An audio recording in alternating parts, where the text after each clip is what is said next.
Good morning student. आज हम बात कर रहे हैं class 12th geography chapter 12 environmental problems and solution, पर्यावरणीय समस्याएं समाधान। इसका लास्ट टॉपिक की हम बात करेंगे। हमारा जो चेंज सिलेबस है उसके अकॉर्डिंग जो लास्ट टॉपिक बनता है उसकी हम बात कर रहे हैं, और वो है ओजोन परत क्षरण, ओजोन लेयर डिप्लीटेशन। ओजोन परत क्षरण की जब हम बात करते हैं या ओजोन लेयर के डिप्लेशन की हम लोग जो बात करते हैं, उसमें हमें सबसे पहले समझना होता है या समझना चाहिए या समझना है कि ओजोन परत एक्चुअल में क्या है ना। Ozone, what is ozone layer. तो ओजोन लेयर या ओजोन परत की हम बात करते हैं। ओजोन परत एक्चुअल में समुद्र तल से 30 से 80 किलोमीटर की ऊंचाई पर पाई जाती है। हम लोग जानते हैं, आपने पिछली 11th क्लास में वायुमंडल की परतों के बारे में पढ़ा है। एनवायरमेंट की लेयर्स जो है हमारा, उसकी लेयर्स के बारे में आपने पढ़ा है, ठीक है। एटमॉस्फेरिक लेयर्स के बारे में आपने पढ़ा है। वो जो लेयर्स हैं उनमें ओजोन परत या ओजोन लेयर भी एक लेयर उसमें आती है, जो कि स्ट्रेटोस्फीयर में हम लोग जानते हैं है, समताप मंडल में हमें देखने को मिलती है। तो वहाँ पर 30 से 80 kilometre height from sea level से समुद्र की सतह से 30 से 80 किलोमीटर की ऊंचाई पर साधारणतः ओजोन मंडल माना जाता है। इसमें भी मैं आपको जानकारी के लिए बता दूं कि यहाँ पर जो इसका लोअर पार्ट है, जो निचला हिस्सा यहाँ पे आपको दिखाई दे रहा होगा, ये पृथ्वी का धरातल है, और ये हम 30 से 80 किलोमीटर की ऊंचाई की बात यहाँ पर हम लोग कर रहे हैं। तो यहाँ इसका जो निचला हिस्सा है 30 से 80 किलोमीटर में, इस निचले हिस्से में, इस लोअर पोर्शन में हमें ओजोन गैस की अधिकता मिलती है, और इसी को ओजोन लेयर, वैसे तो पूरा ओजोन मंडल कहलाता है, लेकिन यहाँ पर हमको बेसिकली ओजोन मिलती है। जनरली ये भी कहा जाता है कि अर्थ सरफेस से 15 से 35 किलोमीटर 15 to 35 किलोमीटर जो है उस ब्रैकेट में, उस एरिया में ओजोन लेयर या ओजोन हमें गैस मिलती है, या ओजोन लेयर उसमें मानी जाती है। खैर, इसके बारे में बहुत सारे अलग अलग व्यूज़ हैं, मैं भी उन व्यूज़ पर नहीं जा रहा हूँ कि उनकी हाइट कितनी है। जनरली जो हमारी बुक है उसमें 30 to 80 किलोमीटर्स लिखा गया है, और दूसरी जगह 15 to 35 किलोमीटर्स भी बताया गया है। तो एक्चुअल में 30 to 80 किलोमीटर इसका जो सांद्रण है, जो इसका पूरा का पूरा पाया जाना है, वो माना जाता है। लेकिन बेसिकली ये कहाँ पर है, इसके लोअर पार्ट में। तो हम कह सकते हैं कि 15 to 35 में मोस्ट ऑफ ओजोन जो है गैस मिलती है। और जैसे जैसे अपवर्ड्स हम लोग मूव करते जाते हैं, जैसे जैसे ऊपर की ओर हम लोग चलते जाते हैं, ये हल्की होती जाती है, इसका जो सांद्रण है वो हल्का होता चला जाता है, वो हमें उसका कम दिखाई, डिपोजिशन जो है वो कम दिखाई देता है। तो इस तरह से हम लोग यहाँ पर बात कह सकते हैं। ओजोन परत का मुख्य कार्य क्या है भाई, क्यों हम ओजोन लेयर की बात करें, इसका स्पेसिफिक वर्क क्या है, क्यों हमारे लिए इतनी ज़्यादा इंपॉर्टेंस रखती है। तो ये इंपॉर्टेंस इसलिए रखती है बिकॉज पराबैंगनी किरणों से ये रक्षा करती है। क्या करती है, ये हमारे यहाँ पर, हमारे अर्थ पर जो है यूवी रेज जो है, अल्ट्रा वायलेट रेज जिसे कहा जाता है, उसको अलाउड नहीं करती। Not allowed UV rays to reach us, not allowed UV rays to reach us, पराबैंगनी किरणों से रक्षा करना। यानी जो सूर्य से, सन से जो हमारे लिए हानिकारक, हमारे लिए बहुत ज़्यादा हार्मफुल जो यूवी रेज यानी अल्ट्रा वायलेट रेज जो निकलती है, जो पराबैंगनी किरणें निकलती हैं, उन पराबैंगनी किरणों को ये जो लेयर है ओजोन लेयर, ये क्या करती है, एब्जॉर्व कर लेती है, सोख लेती है, और धरातल पर, ये देखिए पृथ्वी के धरातल पर आने से बचा लेती है, जिससे जो इस यूवी रेज या अल्ट्रा वायलेट रेज या जिसे हम पराबैंगनी किरणें कहते हैं, उससे जो होने वाला नुकसान है, जो हमें हो सकता है प्रोबेबिलिटी, वो हमें ह्यूमन को नहीं होता। तो बहुत इंपॉर्टेंट ये बात आ जाती है कि अल्ट्रा वायलेट रेज से ये हमको बचाती है। कौन बचाती है, ओजोन परत या ओजोन लेयर। ठीक है, ये बात आपके समझ में आ गई होगी। अब ओजोन लेयर एक्चुअल में क्या है, ओजोन क्या है, ठीक है। तो ओजोन लेयर जो है वो ऑक्सीजन, वो असल में ऑक्सीजन के 3 परमाणु से मिलकर बनती है। यानी हम इसको इस तरह से देख सकते हैं, अगर हम लोग ओजोन की बात करें, ओजोन गैस कैसे बनती है, तो O ऑक्सीजन का एक परमाणु प्लस O यानी 3 atoms of oxygen equals to O3। और O3 को हम क्या नाम देते हैं, ओजोन का नाम देते हैं। 3 एटम्स ऑफ ऑक्सीजन जो है वो ओजोन कहलाते हैं, है ना। तो उसको कभी भी हम लोग को साइंटिफिकली जब लिखना होता है तो हम उसको O3 ही लिखते हैं, है ना। O3 हमेशा लिखेंगे ओजोन को, जैसे ऑक्सीजन को हम लोग O2 लिखते हैं और यहाँ पर ये O3। O3 ऑक्सीजन के 3 परमाणु, 3 एटम्स ऑफ ऑक्सीजन मिलके O3 या ओजोन को बनाते हैं, है ना। ओजोन को जो नापने की इकाई है, जो यूनिट है मेजरमेंट की, वो कहलाती है डॉप्सन। ध्यान रखिएगा, डॉप्सन यूनिट जो है, मेजरमेंट यूनिट जो है, that is called Dobson. Dobson के नाम से जो है हम लोग इसको जानते हैं। किसको जानते हैं, ओजोन को नापने की इकाई को। ओजोन के मेजरमेंट की यूनिट जो है वो डॉप्सन के नाम से जानी जाती है। अब हम बात करते हैं कि भाई हमें इसके क्षय की, भाई ओजोन परत के क्षरण की हम लोग बात कर रहे हैं, ओजोन लेयर के डिप्लेशन की हम लोग बात कर रहे हैं, तो ये हमें पता कब चला, तो ये हमें पता चला 1960 में, है ना। डिप्लेशन फर्स्ट डिटेक्टेड कब हुआ, इन 1960, 1960 में हमें पता चला कि भाई ओजोन लेयर का इस तरह से जो है क्षरण हो रहा है। और जिसमें कहा गया कि अंटार्कटिका पर 20 से 30% तक ओजोन जो लेयर है या ओजोन गैस है उस पर डिप्लेशन हो गया है, decrease of 20 to 30% on Antarctica. Actual में कई बार बात करी जाती है ओजोन परत में छिद्र की, है ना, होल की। एक्चुअल में वो होल नहीं है, वहां पे ऐसे कोई गड्ढा नहीं हो गया, कोई छेद नहीं हो गया, बल्कि वहां पर क्या हुआ है कि ओजोन जो लेयर गैस है उस जगह पर, उसका सांद्रण जो है वो कम हो गया है, उसका जो इकट्ठी हो रखी है वो कम हो गई है वहां पर। उसके जो 20, जैसे अंटार्कटिका पे ओजोन लेयर में छिद्र की बात करी जाती है, ओजोन लेयर में होल की बात करी जाती है, तो क्यों करी जाती है, क्योंकि अंटार्कटिका पे 20 से 30% तक, 20 to 30% जो है ओजोन गैस जो है वो डिक्रीज हो गई है, कम हो गई है ना। इसलिए वहां पर कहा जाता है कि ओजोन जो है वो क्या हो गई है, ओजोन लेयर में छेद हो गया या होल हो गया। चलिए, ये बातें हुई। हम यहां पर अब बात करते हैं कि ओजोन लेयर जो है इसमें ये जो छिद्र की बात करनी है हमने, होल की बात करी, या ओजोन लेयर के क्षरण की हम बात करते हैं, या ओजोन लेयर के डिप्लेशन की हम बात जो करते हैं, वो होता कैसे है उसको समझते हैं। देखिए, हमने ये चीज समझी कि सन से, सूर्य से जो हमें पराबैंगनी किरणें या यूवी रेज जो है वो आती हैं और उनको ये ओजोन लेयर रोकती है, ठीक है, ये बहुत अच्छी बात है। लेकिन हमने क्या करा, वो तो बहुत अच्छा काम कर रही थी, है ना, ओजोन लेयर जो है वो बहुत अच्छा काम कर रही थी, वो हमारे लिए बहुत पॉजिटिव वर्क कर रही है। बट हमने क्या करा, हमने पॉल्यूटेंट का यूज करके, प्रदूषक का यूज करके, पर्यावरण को प्रदूषित करके, ठीक है, पॉल्यूशन करके क्या करा, हमने क्लोरोफ्लोरोकार्बन, CFCs, क्लोरोफ्लोरोकार्बन, ठीक है, कार्बन टेट्राक्लोराइड, ठीक है, इस तरह की जो गैसेस हैं, मैं वापस से नाम ले रहा हूं इन गैसेस का, जिसके कारण ये ओजोन लेयर में डिप्लेशन हो रहा है, ओजोन परत में क्षरण हो रहा है। CFCs की मैं यहां बात कर रहा हूं। CFCs के कारण CFC यानी chlorofluorocarbon, carbon tetrachloride, chlorine, bromine, methyl chloroform,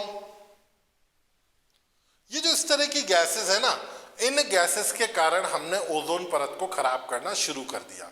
हमने क्या करा कि अलग अलग तरह की जो हम लोग यूज करते हैं चीजों को, लाइक मैंने कहा कि जो प्रशीतन के हमारे यहाँ पर इक्विपमेंट्स होते हैं, जो फ्रीजिंग के लिए काम में आने वाले इक्विपमेंट्स होते हैं, जैसे फ्रिज की हम लोग, रेफ्रिजरेटर्स की हम लोग बात करते हैं, AC की बात करते हैं, उनमें क्या होता है, उनमें क्लोरोफ्लोरोकार्बन गैसेस यूज होती है। जैसे फ्रियॉन गैस का एक हम नाम लेते हैं, फ्रियॉन गैस जो है वो यूज होती है। उसी तरह कार्बन टेट्राक्लोराइड की हम लोग बात करते हैं। इस तरह की जो गैसेस है उनका यूज होता है, और यही गैसेस पर्यावरण में जाकर ओजोन परत को नुकसान पहुंचाती है, ओजोन लेयर को जो है हार्म करती है, खराब करती है, नुकसान पहुंचाती है। ठीक है, तो ये करती क्या, कैसे करती है, वो अभी हम आगे पढ़ते हैं। तो ये जो गैसेस हैं इनके लिए पूरी तरह से ह्यूमन जिम्मेदार है, हम रेस्पॉन्सिबल हैं कि हम इन गैसों को जो है पर्यावरण में छोड़ रहे हैं और उससे हमारे पर्यावरण को नुकसान हो रहा है, एनवायरनमेंट को नुकसान हो रहा है। और एनवायरनमेंट को क्या नुकसान हो रहा है, हमको खुद को नुकसान हो रहा है, बिकॉज जब ये एनवायरनमेंट में जाती हैं और जो ये एक्टिविटीज़, जो हार्मफुल एक्टिविटीज़ या आप कह सकते हैं कि केमिकल रिएक्शंस ये करती हैं, वो ह्यूमन के लिए और ज़्यादा हार्मफुल है। बिकॉज अगर ये लेयर हट जाएगी या ये लेयर कम हो जाएगी या इस लेयर में जो है डिग्रेडेशन हो जाएगा, डिक्रीज हो जाएगी, तो यूवी रेज हमारे अर्थ पर पहुंचने लगेंगी, हमारे अर्थ सरफेस पर पहुंचने लगेगी, तो हमको डायरेक्टली नुकसान पहुंचाने लगेंगी। जो पराबैंगनी किरणें हैं वो सीधे धरातल पर, पृथ्वी के धरातल पर पहुंचने लगेंगी और हमें नुकसान पहुंचाने लगेंगी। तो हम तो एक तरह से अपनी ही शील्ड को नुकसान पहुंचा रहे हैं पॉल्यूशन करके। तो आप देखते हैं कैसे क्या होता है। तो ये जो है CFCs और यानी क्लोरोफ्लोरोकार्बन, कार्बन टेट्राक्लोराइड, इस तरह की जो गैसेस है, ये क्या करता है ह्यूमन की फैक्ट्रीज के थ्रू, है ना, ACs और जो है उसके अलावा जो फोम बनता है, गद्दा जो होता है ना, वो आपने फोम का गद्दा देखा होगा, वो फोम जो होता है आपने देखा होगा, बहुत सारे स्प्रेज देखे होंगे, टाइप ऑफ स्प्रे, उनमें भी CFC यानी क्लोरोफ्लोरोकार्बन का यूज होता है। तो इस तरह की जो चीज़ें उससे हो हम क्या कर रहे हैं, एनवायरमेंट में छोड़ रहे हैं किसको, CFC CCl4 को।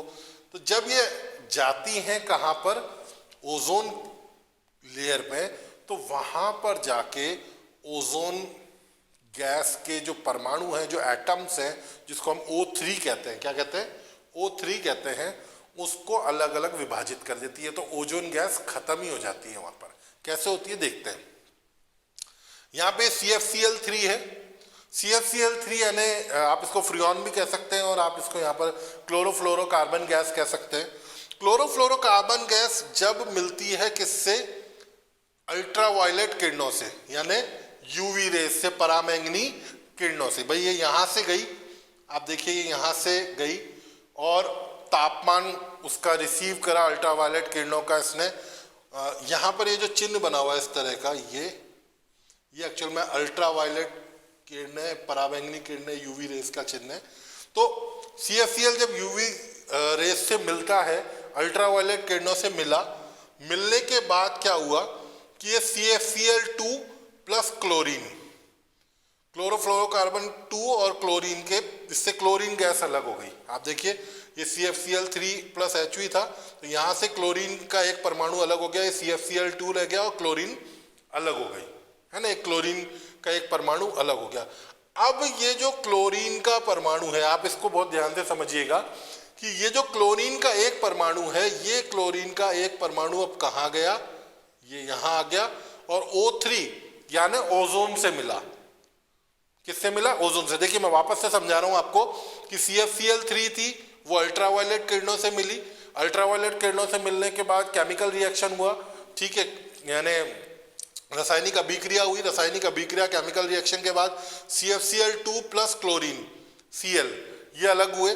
अब क्लोरीन का जो एक परमाणु है, एक एटम जो क्लोरीन का है, वो किससे मिला, O3 यानी ओजोन से। जब ये ओजोन से मिला तो दो चीजें हुई, पहला तो ClO2 प्लस O यानी क्लोरीन प्लस ऑक्सीजन के दो परमाणु एक हो गए और ऑक्सीजन का एक परमाणु बिल्कुल अलग हो गया, यानी ओजोन गैस तो खत्म हो गई, एक ऑक्सीजन का परमाणु अलग हो गया और यहाँ पर दूसरी केमिकल रिएक्शन से दूसरा पदार्थ बन गया। उसी तरह दूसरा उसमें देखेंगे, दूसरे तरीके में तो ClO बन गया, यहाँ पर क्लोरीन का एक ऑक्साइड बन गया और यहाँ पर O2 यानी ऑक्सीजन गैस जो है वो रिलीज हो गई। यानी ले दे के घूम फिर के बाद क्या हुई कि आप ये देखेंगे कि O3 जो थी, जो ओजोन गैस थी, वो जो O3 थी वो डिवाइड हो गई O2 प्लस O में या O plus O plus O में, तो वो डिवीजन हो गया। जब डिवाइड हो गई तो ओजोन गैस खत्म हो गई, वहां पर ओजोन गैस का क्षरण हो गया, ओजोन परत का क्षरण हो गया, इसी कारण से इसीलिए ओजोन लेयर का डिप्रेडेशन हो गया। तो ये चीज आपने देखी। क्लोरीन, यहाँ पर इंपॉर्टेंट कौन आया, क्लोरीन गैस की हमने यहाँ पर बात करी। यहाँ पर भी मैंने लिखा था कि क्लोरीन जो है वो एक ओजोन लेयर के डिप्लेशन के लिए बहुत इंपॉर्टेंट है, ओजोन परत के क्षरण के लिए क्लोरीन की बात करी। तो मैंने यहाँ पर भी यही कहा कि भाई क्लोरीन से ये अलग हो गई, O3 का जो बंध था वो टूट गया, सीधी सी बात है, ठीक है। तो इस तरह से आप देखिए कि ओजोन परत का क्षरण जो है वो हो रहा है। अब हम सोचें कि ठीक है, ये भी तो अलग अलग बन के है ना, ClO है और O2 है, तो यहां से ऑक्सीजन का एक परमाणु और यहां से ऑक्सीजन के 2 परमाणु मिलके वापस O3 हो सकते हैं। पर ये O3 इसलिए नहीं हो सकता क्योंकि यहां पर इसके साथ में क्लोरीन है, Cl है, तो क्लोरीन इसको इससे मिलने नहीं देता, तो O3 वापस बन नहीं सकती। तो आप ये पूरी केमिकल रिएक्शन से समझ गए होंगे कि किस तरह से जो क्लोरोफ्लोरोकार्बन गैसेस हैं वो किस तरह से जब वायुमंडल में जाती हैं, ठीक है, एटमॉस्फेयर में जब जाती हैं तो एटमॉस्फेयर में जाकर ऑक्सीजन के ओजोन के परमाणुओं को तोड़ देती हैं और ऑक्सीजन गैस अलग रिलीज हो जाती है, ओजोन गैस जो है वो खत्म हो जाती है। ये चीज आपके समझ में आ गई होगी। तो इसी में हमने जो गैसेस की बात करी थी वो ये बहुत सारी गैसेस थी जिनमें हमने नाम लिखे थे। क्लोरोफ्लोरोकार्बन्स की बात करी थी, कार्बन टेट्राक्लोराइड की बात करी थी, क्लोरीन की बात करी थी, ब्रोमीन की बात की थी, मिथाइल क्लोरोफॉर्म की बात करी थी। मैं आपको इतना बता रहा हूँ कि ये जो क्लोरीन का आपने यहाँ पर भी देखा कि क्लोरीन का ये जो एक एटम, एक परमाणु रिलीज हुआ, ये एक परमाणु, एक क्लोरीन का परमाणु, 1 क्लोरीन एटम जो है ओजोन के 1 लाख एटम्स को खत्म कर देता है। एक एटम जो है ओजोन के 1 लाख एटम को खत्म करने की, एक ओजोन के 1 लाख परमाणुओं को खत्म करने की क्षमता रखता है। तो आप देखिए कि ये गैसेस जो है, जो हमने हार्मफुल गैसेस के रूप में लिखी है यहाँ पर, ये गैसेस कितनी ज्यादा नुकसान पहुंचाने वाली हैं। और सीधी सी बात है कि जब यहाँ पर ये गैसेस में कमी आ जाएगी, ओजोन लेयर जो है वो पतली होती चली जाएगी या हल्की होती चली जाएगी, तो ये जो सूर्य की पराबैंगनी किरणें हैं, ये जो यूवी रेज है, ये क्या होंगी, सीधी सीधी बात है, अर्थ पर आने लग जाएंगी। तो जब ये यूवी रेज अर्थ के ऊपर आने लगेंगी तो ऑब्वियसली जो अर्थ पर ह्यूमन है, जो अर्थ पर प्लांट्स हैं, जितनी भी चीजें इस अर्थ पे हैं, उन पर कहीं ना कहीं नुकसान उनको पहुंचेगा। अब वो नुकसान कैसा होगा, वो प्रभाव क्या होंगे, वो इफेक्ट्स क्या होंगे, उनकी हम यहाँ पर बात करते हैं। त्वचा कैंसर, स्किन कैंसर जैसे रोग, क्योंकि जब अल्ट्रावायलेट रेज आपकी त्वचा पर आएगी, स्किन पर आएगी, तो स्किन का जो मेलन है उसमें वो चेंजेस कर देगी, आपके डीएनए में चेंजेस कर देगी, डीएनए तक में चेंजेस कर देती है, आप ये समझिए, आपके प्रोटीन्स में चेंजेस कर देती है, और उसका इफेक्ट जो है वो हमें स्किन कैंसर के रूप में, त्वचा के कैंसर के रूप में दिखाई देता है। आज के टाइम में जितने भी स्किन कैंसर के मोस्ट ऑफ केसेज हैं वो इसके कारण ही बढ़ रहे हैं। फिर मोतियाबिंद की हम बात करते हैं, कैटरेक्ट की बात करते हैं, हम मानते हैं, जानते हैं आंखों में होती है ये बीमारी। रोग प्रतिरोधक क्षमता कम हो जाती है, जो ह्यूमन का इम्यून सिस्टम है उस पर बहुत एडवर्स इफेक्ट पड़ता है। Adverse effect on human immune system, मानव की रोग प्रतिरोधक क्षमता जो है वो कम हो जाती है। और बात करें तो खाद्य प्लवक में कमी, समुद्री खाद्य श्रृंखला पर असर। आपको ध्यान होगा कि समुद्र में प्लैंकटन का नाम आपने सुना होगा। प्लैंकटन होता है एक काई जैसा होता है समुद्र में, जहाँ गर्म और ठंडी जलधाराएं मिलती हैं, है ना, हॉट और जो कोल्ड वेव्स जहाँ पर वो मिलती हैं, ठीक। ओशन में आपने ओशन करंट्स पढ़े होंगे 11th में, हॉट और कोल्ड ओशन करंट्स जहाँ पर मिलते हैं वहाँ पर प्लैंकटन होता है, और वो प्लैंकटन फिशेस बहुत अच्छे से खाती हैं, मछलियाँ बहुत अच्छे से खाती हैं, और उनके लिए एक बहुत अच्छी भोज्य सामग्री होती है। तो वो जो प्लैंकटन, या उसको हिंदी में प्लवक कहते हैं, वो प्लैंकटन जो है डिस्ट्रॉय हो जाते हैं, खत्म हो जाते हैं, किसके कारण, ओजोन लेयर के डिप्लेशन के कारण, ओजोन परत में क्षरण के कारण। और जब वो खत्म हो जाते हैं तो सीधी सी बात है, मछलियों को, फिशरीज को, और भी जो एक्वेटिक एनिमल्स हैं उनको फूड नहीं मिलता, उनको भोजन नहीं मिलता, और उनको भोजन नहीं मिलेगा तो क्या होगा, पूरी की पूरी समुद्री खाद्य श्रृंखला पर असर होगा। जो impact on marine food chain जो है वो पूरी की पूरी मरीन फूड चेन पर उसका इम्पैक्ट आएगा। तो ये चीज हमें देखनी होती है, ये बहुत बड़ा नुकसान होता है मरीन फूड चेन पे। उसके बाद फसलों की गुणवत्ता पर असर, decrease in the quality of crop, जो फसल की जो क्वालिटी है, जो उसका क्वालिटी नहीं, क्वालिटी के साथ साथ जो क्वांटिटी है, जो प्रोडक्शन है, उस पर भी नेगेटिव इम्पैक्ट आता है। और साथ में टेम्परेचर भी इंक्रीज हो जाता है, जो हमने बात करी थी इससे पहले वाले वीडियो में विश्व तापन की, ग्लोबल वार्मिंग की, तो वो ग्लोबल वार्मिंग भी बढ़ती है ओजोन परत पर अगर नेगेटिव इम्पैक्ट आता है तो। इसी तरह तापमान वृद्धि से भूमध्य रेखीय प्रदेश के लोगों का शारीरिक व मानसिक विकास अवरुद्ध हो जाता है। यानी increasing of temperature in equatorial region will lead the registration of mental and psychological development of people. लोगों के मानसिक यानी मेंटल और साइकोलॉजिकल, शारीरिक और मानसिक, जो भूमध्य रेखीय क्षेत्र के निवासी हैं वहाँ पर तापमान में जो वृद्धि होती है, जो इक्वेटोरियल रीजन के लोग हैं वहाँ पर जो टेम्परेचर इंक्रीज होता है, उसके कारण वहाँ के लोगों की शारीरिक विकास यानी फिजिकल डेवलपमेंट और मानसिक विकास यानी साइकोलॉजिकल डेवलपमेंट पे नेगेटिव इम्पैक्ट आता है, एडवर्स इफेक्ट आता है और उनको बहुत ज़्यादा नुकसान होता है। तो ये प्रॉब्लम्स हैं। इसके अलावा हम देखते हैं, हमने बात करी कि अंटार्कटिका पर, स्पेशली हमने अंटार्कटिका की बात करी थी।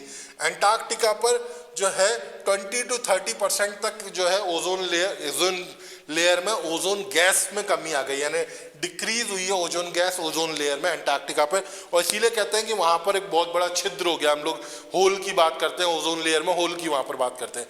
तो उसके कारण अंटार्कटिका में टेम्परेचर इंक्रीज अगर हो जाता है और टेम्परेचर इंक्रीज होता है, तापमान में वृद्धि होती है, तो वहाँ पर जो बर्फ जमी हुई है वो बर्फ अगर पिघलती है तो क्या होगा, समुद्री जो जल है, समुद्र का जो जल है उसमें वृद्धि होगी।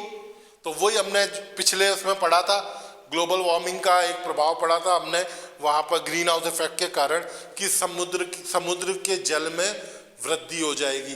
तो उससे क्या होगा, जो हमारा कोस्टल रीजन के जो क्षेत्र है वो पानी में डूब जाएंगे। तो ये एक बहुत बड़ा एडवर्स इफेक्ट हम देख सकते हैं। अब इन सब एडवर्स इफेक्ट को ख़त्म करने की अगर हम बात करें कि भाई ये सारी हमने बात करी कि भाई इतने सारे जो हैं एडवर्स इफेक्ट हमें देखने को मिलते हैं ओजोन परत में क्षरण के कारण, तो उसके लिए हमने कोशिश क्या करी, हमने क्या ऐसा करा जिससे ये एडवर्स इफेक्ट को रोका जा सके। तो ये जो प्रयास हैं, जो एफर्ट्स हैं, उनकी हम बात करते हैं।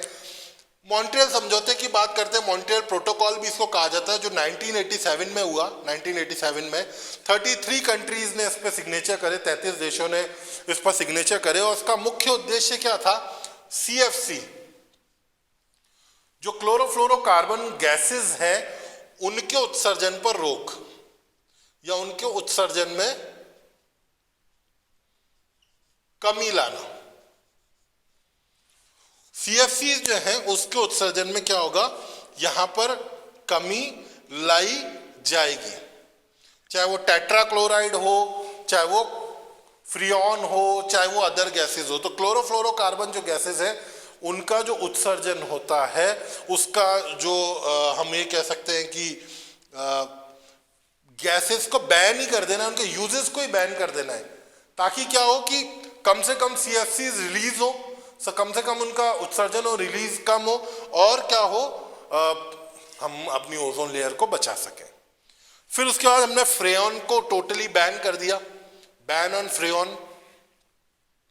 उसी तरह से 16 सितंबर को हम विश्व ओजोन दिवस मनाते हैं, वर्ल्ड ओजोन लेयर डे मनाते हैं, लोगों में जागरूकता पैदा करने की कोशिश करते हैं ताकि वो स्पेशली अगर मैं कहूँ तो जो रेफ्रिजरेटर्स हैं, जो ACs हैं, कुछ टाइप ऑफ डिओड्रेंट्स हैं, फोम के जो गद्दे हम लोग मैट्रेस यूज़ करते हैं वो हैं, उन चीज़ों को भी यूज़ करना हम कम करें। और जैसे जैसे हम खुद अवेयर होंगे, हम खुद जागरूक होंगे और इस चीज़ को कम करेंगे तो ओजोन लेयर के डिप्लोडेशन को, उसके क्षरण को हम रोक पाएंगे। इसी तरह से जो है आपको ध्यान होगा अगर तो जो है एक बहुत तेज गति से उड़ने वाला विमान, एक एरोप्लेन कॉनकॉर्ड नाम का यूएसए ने करा था, शुरू करा था। यूएसए में कॉनकॉर्ड प्लेन शुरू हुआ था।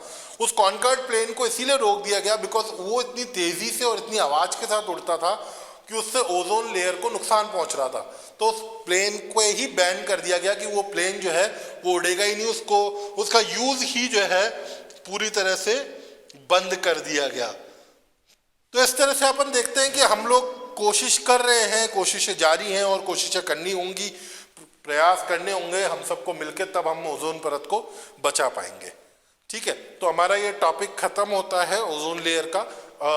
इस चैप्टर में जो नए सिलेबस के अकॉर्डिंग है हमारा ये चैप्टर आज कंप्लीट हो गया। नेक्स्ट वीडियो में नेक्स्ट नए चैप्टर के साथ मिलेंगे। जब तक के लिए थैंक यू और अपना ध्यान रखिए।